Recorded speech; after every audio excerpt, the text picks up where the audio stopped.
So the diversity, equity, and inclusion protection racket that has been sweeping through pretty much every institution, subsidized by hedge funds like Vanguard, State Street, and BlackRock, is facing legislative challenges. And the vanguard against this is good old Nigel Farage, who I think should capitalize on this victorious moment and his ability to leverage influence against institutions to try and shake up the UK political system a little bit. I'm a results-based man, so if the Conservatives want to reform in isolation, slim chance, but I'll hope for it. But if Farage wants to take a sledgehammer to the whole establishment, I'm here for it. Let's look at a victory as it's unfolding, shall we?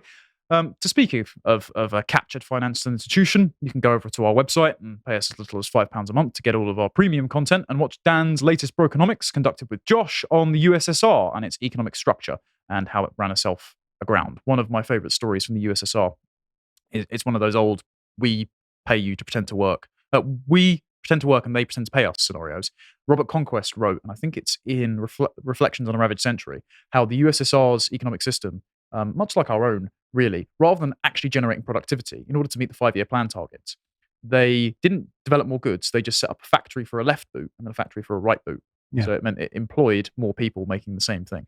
Labour theory of value and action. Anyway, let's get on to this first article then. So this is the expose that originally broke exclusive to the Telegraph, and originally Coutts Bank, and this is something that Carl's covered before, had leaked to the press that Nigel Farage did not have enough money in his account. I interrupt this segment to bring you an important message about this stuff, the dollar.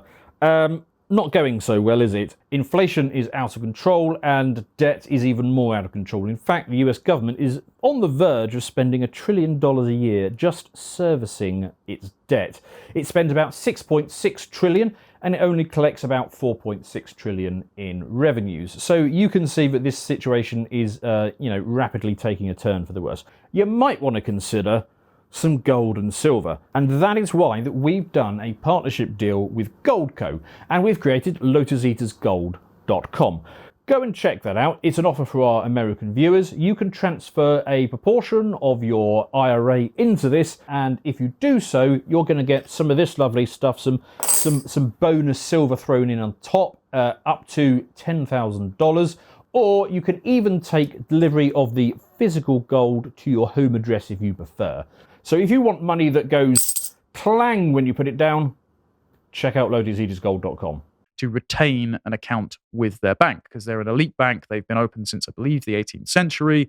They've had royal patronage, and so the minimum requirement to open an account, I don't know if it is still hold, was meant to be set at £1 million. And they suggested that Nigel Farage had less than that. And Nigel Farage never said how much money he had. Kay Burley on Sky News today tried to get him to say so, to disclose his own financial information. He's not entitled to do so. And he didn't make this public. They did. They chose war. So he doesn't have to disclose how much it was. But it turns out... Did he have an account and they closed it? Yes. So what happened then? Didn't they check at the, let's say, requirements when he opened that account? How do you mean? That when you open an account, Yes. there are some requirements. You said Yes. at least £1 million. Yes. So he opened the account. Yes. And then... The implication was that his amount had dipped below the threshold to keep it open year on year. But that doesn't quite add up. And it's not shocking because that wasn't the reason. It turns out that a reputational risk committee had exited Farage, saying he was, quote, not compatible with Coutts and not as inclusive as the bank. And so some of the reasons they cited in this article was that he'd retweeted a Ricky Gervais joke about trans people.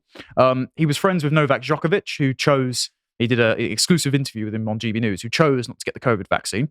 We can't say more about that on YouTube, of course. And his friendship with Donald Trump and his stance on Brexit and Ukraine. And they even repeated the defamatory lie in here that he's taken money from the Russians, which was said in Parliament twice by Labour MP Chris Bryant to absolutely no repercussions. So they're just buying misinformation. But they accuse us of peddling it, of course. The document says, Farage is seen as xenophobic and racist, and it repeats claims that he was a fascist in his school days and says he has said things in the past that are, quote, distasteful and appear increasingly out of touch with wider society. Oh, the irony. The bank repeatedly says in the document he meets the economic contribution criteria for commercial retention. So they did check the criteria, and it turns out he had enough in his account. So it's pure ideological persecution in these 40 pages. So they lied about him not meeting the £1 million threshold, and we'll get on to who they lied to at the BBC shortly. Coutts, whose customers include members of the royal family, is part of NatWest Group plc. NatWest Group after the 2008 financial crash is 39% owned by the UK taxpayer. So if you pay tax in this country, we have stakes in this bank. So we're all technically shareholders as far as the structure is concerned. So they are failing the shareholders by persecuting Nigel Farage, in my opinion. And of course, the government could do something about this. Maybe they will. Won't hold my breath. They've been making the right mouth noises about it, but if there's anyone that can pressure them into doing something on our behalf, as people that don't have as much pull as Farage, it's Farage, which is encouraging. So the actual documents cited Brexit 86 times, and they mentioned Russia 144 times. And Farage notes in this article written by him in the Telegraph, he's been refused an account by 10 other banks. So naked persecution. So the Coutts boss, turns out that she's had a storied career of being a Remainer. Now, the Remainer is not the aspect that I want to focus on, but of course, Nigel Farage's involvement with Brexit, that's what hits the headlines, that's what gets the boomers foaming, because Brexit has been a divide in this country for the last 8 years now. Time flies when you're not having fun. So this is Camilla Stowell, and she's the bank's managing director and head of private and commercial clients. She, quote, expressed concerns about the climate crisis, attended COP26 for Coutts. She was a judge for a diversity essay prize run by the bank in conjunction with Eton for children in the Thames Valley. So she's a fully on-board, indoctrinated technocrat. Earlier this year, she congratulated Jess Brammer, the editor of the BBC News channel. So you can already see the incestuous relationship between financial institutions, government, and state-funded ESG. media. We'll get onto that shortly. Jess Brammer, by the way, used to work at the Huffington Post and The Guardian. And if you didn't know this, The Guardian is kept afloat, not just by the Bill and Melinda Gates Foundation, but the BBC are the leading buyer of the print version of The Guardian and its sister paper, The Observer, every year. Okay. So if you pay the license fee, which, of course, if you have a TV, you definitely do, right? If you pay that, your money is going on propping up the Guardian newspaper, which runs articles by Owen Jones and the like to actively destroy this country. The BBC is an insidious organisation and should be broken up and scattered to the winds. I will not elaborate further. So this all got in public consciousness, and the NatWest boss, this was Dame Rose Allison, issued a non-apology yesterday. There have been developments in this story since. So, in response to her statement, the board of NatWest initially said on Tuesday that it retains full confidence in Miss Rose as CEO of the bank, adding that she had proved over the past 4 years to be an outstanding leader of the institution. It also said that what she did does not reflect the values of the bank. So she separates her actions as an individual from Yes, the bank board herself as a representative of the bank. Yes, the bank board said that she'd made an error in judgment which doesn't represent the values of the bank, which is utterly disingenuous. And then, What? The bank isn't inclusive. well, we already know that inclusion is just a buzzword for repressive tolerance, which just means hit anyone from the right and encompass any movement towards the left. Interesting development, though, late last night, early hours of this morning, said, so Howard Davies, who's the chairman of the bank, he told her to step down. Oof. Pretty quick turnaround. Life hits you fast, eh? So doesn't reflect the values of the bank. Well, I thought I'd do some checking on that. And I went to Coutts' About page, and they've got an earnings report. So they've got the climate bits. They're going to be net zero by 2050. They've got diversity stuff. And if you go down to their annual report, so I decided to download the 2021 one, and I've got it up here. And if you scroll down, they've got a section in here. If you notice this, through our collaboration with global asset manager BlackRock, so the dark lord of ESG and member of the World Economic Forum themselves, we are able to set the investment strategy and the environmental, social, and governance policy for our funds. There we go. Environmental, social, and governance policy, for anyone who still isn't on the page, ESG is a woke social corporate credit score that by hitting certain criteria, such as funding your employees' gender transitions or doing carbon offsetting or appointing activists to your board, accesses subsidies from the hedge funds that have created this in conjunction with the World Economic Forum, the UN, who set the Sustainable Development Goals, and BlackRock, who are the world's largest hedge fund and have trillions in assets. Go watch Dan's Brokenomics on BlackRock for that. Larry Fink in 2018 wrote a letter to Harvard Law School saying there's a deficit in world leadership because of President Trump, and so the private sector needs to step in and colonize pretty much every enterprise, public and private. And their goal is not to make money. Their goal is basically what? Social progress. Yes, it's complete market capture under the rubric of intersectionality and climate scaremongering. And it's to make it so that there is no other game in town. It's an ideological monopoly over the markets, and it's to create a circular economy. This is what they call the donut economy. Currently, the economy has a big hole in the middle of sustainability where all the shortfall is. What they want to do is close that hole until it's a fixed pie. The people from the top can equally divide up and share out among themselves. You will own nothing. You will be happy. ESG is the arm of total state surveillance and immiseration and total market capture. And this bank is signed up to it. I won't be happy then. No, you won't be delighted. But we are the carbon they want to reduce, so we might not be around for that. Seems Stelios. And so this does her Dame Rose's actions do reflect the idea of the bank. And the reason is, if you're calculating ESG, some of your most prominent customer, and it's going to filter down to pretty much every customer eventually when they can accurately surveil you, your most prominent vocal customers are liabilities for your ESG score if they're seen criticizing your bank from a right-wing position. And so, if you have a liability on your score from the actions of the customer, what do? You jettison the customer. And if every bank is signed up to this, and pretty much every bank is, go and check, your bank's website or earnings reports. You'll find ESG language in there. Whether it's climate, whether it's diversity and inclusion, whether they explicitly say ESG, as this one does, you won't be able to bank anywhere because every single bank will see you as a liability unless some action is taken. And unfortunately, the UK government seem pretty much in lockstep with this kind of thing. So Farage went to war against the BBC over this because the BBC decided to inaccurately report that he had been below the earnings threshold to keep his account open. And we already now know that that's not the case. So John Sopel, he is on, he's host of the News Agents with Emily Maitlis from the BBC. John Sopel said, "You must feel a bit of a Charlie if you're Nigel Farage, and you claim that it's all an establishment stitch-up, that your account's been closed when it's just you're not rich enough for Coutts. You smug git." And Farage, now that the big 40-page expose came out, tweeted back at him, "Hi, John, who's the Charlie now? Looks like it's you for swallowing the Coutts PR spin, and I look forward to your apology." So John actually responded eventually.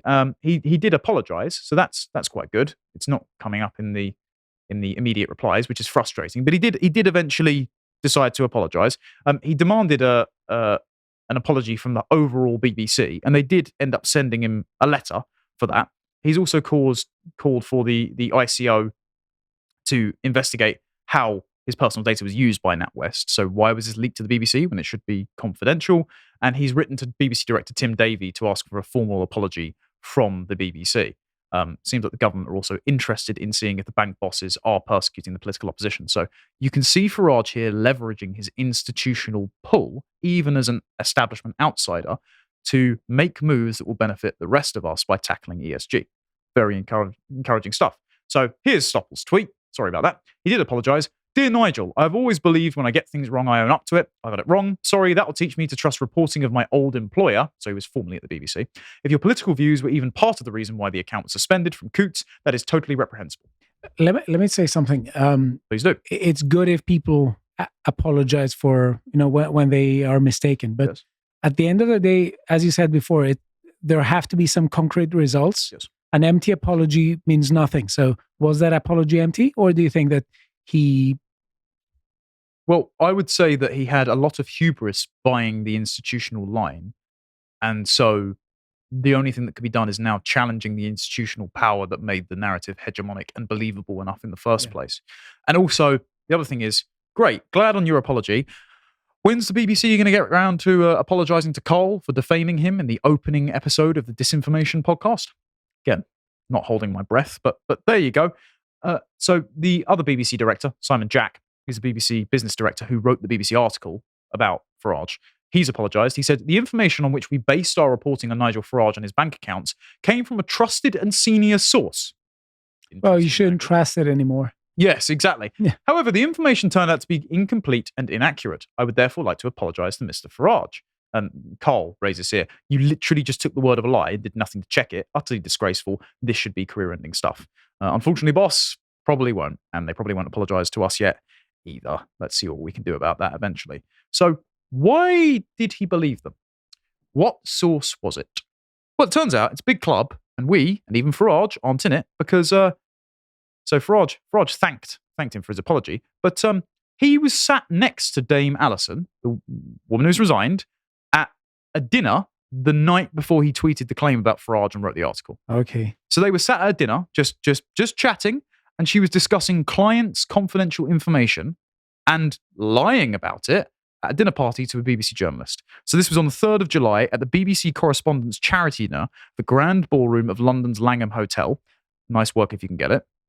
But what she would be saying, I'm sure it's all of the other accusations that weren't necessarily relevant to his account. It's the xenophobia, the racism card, Yes. all this, the ESG vocabulary. Yes, but they were obviously just sitting there smearing him as that, but that wasn't included as the reason because they knew that political persecution, naked political persecution, looks terrible, and it does. Hence why this is what it's been led to. But there's a really pernicious message here that says that, if you disagree with the ESG globalist agenda, we are going to attack you financially, and we're going to take the steps to do so. And this is not just a threat. This was something like an attack. Yes, of course. Yeah. And it's happened to plenty of people. It's happened to the Canadian truckers. It happened to British activist who must not be named, who, no matter how you feel about him, I think that's reprehensible, and it sets a standard that means it's acceptable to everyone else. The thing is, though, I'm actually glad this has come out because it will not just wake people up to the perniciousness of ESGs and what will be coming for us if nothing changes, but also it dispels us of the notion of a neutral institution. No institution is truly neutral. If it's staffed by ideologues, they can use the cloak of neutrality to sneak in an existential threat to your way of life. So I would rather they held the value. Even neutrality is not a neutral value either. So like your liberal tolerance is actually a value. It's not just something everyone holds. So I'd rather they were explicit about their values and not every single institution was signed up and being bankrolled by BlackRock, funds propped up by the government, so that every single bank signed onto this. I'd rather banks were explicit about what they truly believed, and so I could choose to shop elsewhere. Well, okay, I don't disagree necessarily, but I mean, it doesn't matter what they'll say on paper. Yes. If you look at history, you have banks, for instance, financing both sides of wars. Sure. So what they believe is making money. Mm-hmm. Well, sort of. I mean, now there's just a profit incentive in the ideology, but of course now some of them are genuinely bought and paid into the ideology as well. So if you're going to be a rampant ideologue and allow the forces of entropy to set in on civilization, I'd rather take my money elsewhere. It's just that currently there's no elsewhere to take my money because the forces that are propping up ESG are so hegemonic. There's so much money behind it that pretty much every institution has bought on. But parallel economic structures, let's hope they get built up. But it's good to say this because we should focus on this because very frequently you have people who support the ESG agenda who says that their political opponents are against the separation of powers and against neutrality. Yes. Whereas they're anything. They're doing the same thing. Yes, well, they just think progress is neutral and beyond reproach. And so it's beyond debate. And so it's going to happen whether you like it or not. So if you stand in the way of the progress car, you're just a speed bump on our way to utopia. Yeah. And that's how they're going to treat all of us. So at least this is and there's no due process. No, of course there isn't. Yeah. I mean, why would you need due process for someone who is an impediment to the utopia we've already defined and trying to actualize into being? And another contradiction is that they frequently talk about procedural values rather than substantive values. Mm-hmm. And, they don't care about procedure now. No, of course not. And a lie. It's very utilitarian. Everything's a means to an end. And that's what this is. It sets a horrific precedent. It just seems that they've jumped the shark on persecuting Farage because he was too high profile. So the actual BBC piece was released on July the 4th, the day after this dinner, and it quoted people familiar with Coutts' move, claiming it had been a commercial decision to close Mr. Farage's personal and business accounts because he did not have enough money. Both the BBC and NatWest declined to comment when the Telegraph asked what Mr. Jack and Dame Alison had discussed during the meal. But now we have the apologies and the fact that she's been, sacked. She's resigned, but under pressure, under duress, of course. And so we know that they discussed this. So they're all doing backroom deals. The government part into Spank. The government owns the BBC. There needs to be state power stepping in on this. It's actually an acceptable thing to do. I'd rather that the government owned neither, but because they currently do, they can actually leverage something over this. So Farage now wants to know exactly who discussed his account, not just Dame Alison, everyone that was involved in getting rid of this. There are also 10,000 other NatWest customers who have claimed to be debanked over the course of holding an account with them that just don't have Farage's profile. Set up a Facebook group for the fight back. He's included the link here. So it seems to be a swelling of public support behind Farage's effort. And there are customers writing to NatWest saying that everyone involved in this, not just Dame Alison Rose and Camilla Stowell, should lose their jobs. And that's why Farage has turned around and said, okay, here's my statement. Literally everyone, the CEO, the entire board, they need to be cleared out for their complicity in persecuting Farage and their willingness to persecute everyone else if they can get away with it. And so he just says, sack them all. I mean, I'm very on board with this. Let's go to the government response, because that's been quite interesting. The government have now suggested that banks could lose their license if they discriminate against customers for political views. So Andrew Griffith, the Economic Secretary to the Treasury, has asked civil servants to explore adding free speech protections to banking licenses, according to a Whitehall source. The Treasury is preparing to enforce it by strengthening the Financial Conduct Authority's principles for business. Principle 6 states a firm must pay due regard to the interests of its customers and treat them fairly, and this will be updated to refer to political beliefs. Now, again, it's almost impossible to staff this because you pass a law, but people who enact the law are more important than the law written on paper. So whether or not this will fix the problem, entirely different. I'd rather the whole ESG framework was dismantled, but it's going to be difficult, right? It's the people in charge of institutions. Exactly, yes. He who holds the levers of power actually has the power.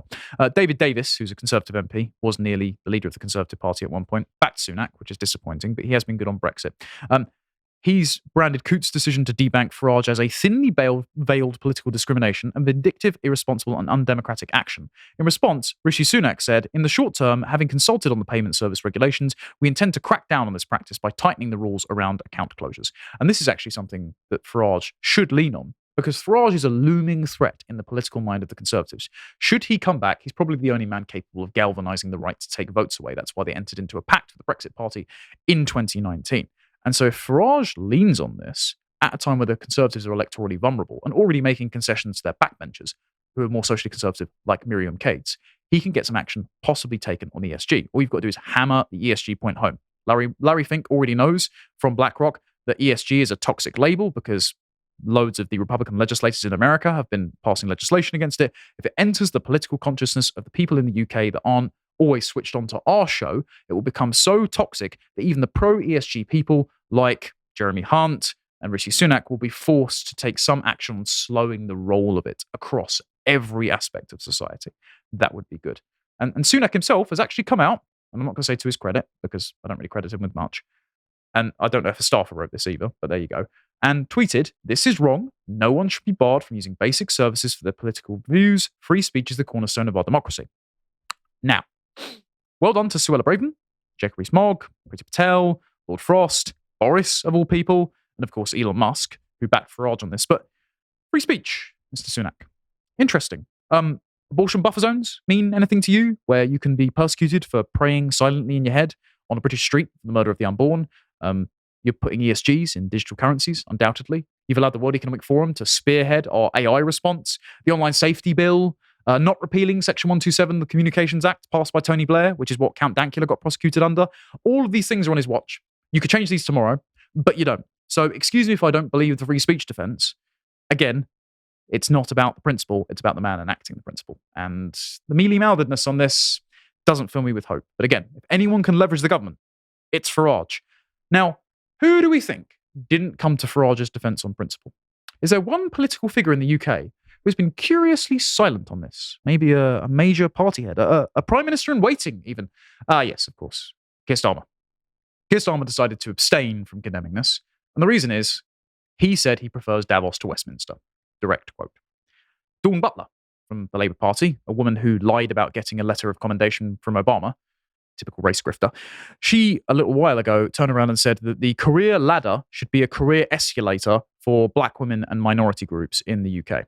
So they're already trying to instantiate ESG in law when the Labour government come to power. So of course they don't want to come out and condemn their own framework, because they're already bought into it. And Starmer made a statement yesterday. I think he said that he is going to smash the opportunity ceiling. Right. Yeah. Sure. Okay. Sure. Whatever. He wanted to amend... He should put the clause for people who embrace his ideology. Yes. He already said to the Pink News Awards, he wants to amend the Online Safety Harms Bill, whatever it is, to criminalise misgendering. So that's off the air. See you later, guys. And also... what was it? He wasn't sure about the percentage of women. Well, yes, because he said that having something. Yes, the correct appendages. I hate YouTube with being censored constantly, and so it's not shocking that Labour have abstained on this. But I just wanted to finish with a bit of credit to a man who was beat up in the street the other day, which isn't good. Shouldn't do that. No, it's not. Aaron Bastani. Aaron Bastani gets it. I know. Lotus Eaters, Novara Media, Predator Handshake. He says, I think for Labour, a better bet for the country than the Tories. But park that. Why would Starmer say this when polling so clearly disagrees? I think it was 71% of YouGov polling said that, well, that might just be the typical YouGov number. The overwhelming number of people for YouGov said that this was wrong because he doesn't want to be seen to criticise NatWest. Labour is now the party of corporate interests and a professional managerial class. I couldn't have put it better myself. So they are reserving the right to persecute you arbitrarily for your political views. That's why Labour has abstained, and that's why it's going to become a very dire circumstance should Labour get in. So this is my message. I don't have any truck with Farage's camp beyond us knowing a few people, obviously, that work with reform and the like. But Nigel Farage is probably the man of the moment most uniquely capable of galvanising the British right and the 6 in 10 people who voted for Boris for Brexit and didn't get it and are now not planning to vote. So I would say take this moment of public prominence, not only hammer this issue, hammer the institutions who pretend to be neutral and persecute people who do not have Nigel Farage's platform. And it would be wonderful if you could perhaps come back into the fold and lead the reactionary vanguard to remoralise Britain. Just a suggestion. Thank you for watching that segment from the podcast of Lotus Eaters. If you enjoyed, why not visit our website, where you can get the podcast live from 1 o'clock on weekdays, in full, uncensored, and for free, as well as, for as little as £5 a month, getting access to all of our premium content and helping us keep the lights on, with series like Josh's eclectic series, Contemplations, where he discusses politics, psychology, and all sorts of other topics, including in this latest episode, with Bo discussing if a country's geography is tied to its prosperity. Interesting stuff. If you'd like to see the rest of the content we're putting out, you can follow Josh on Twitter at JoshFirm, and the rest of us over at LotusEaters_com. Until next time, goodbye.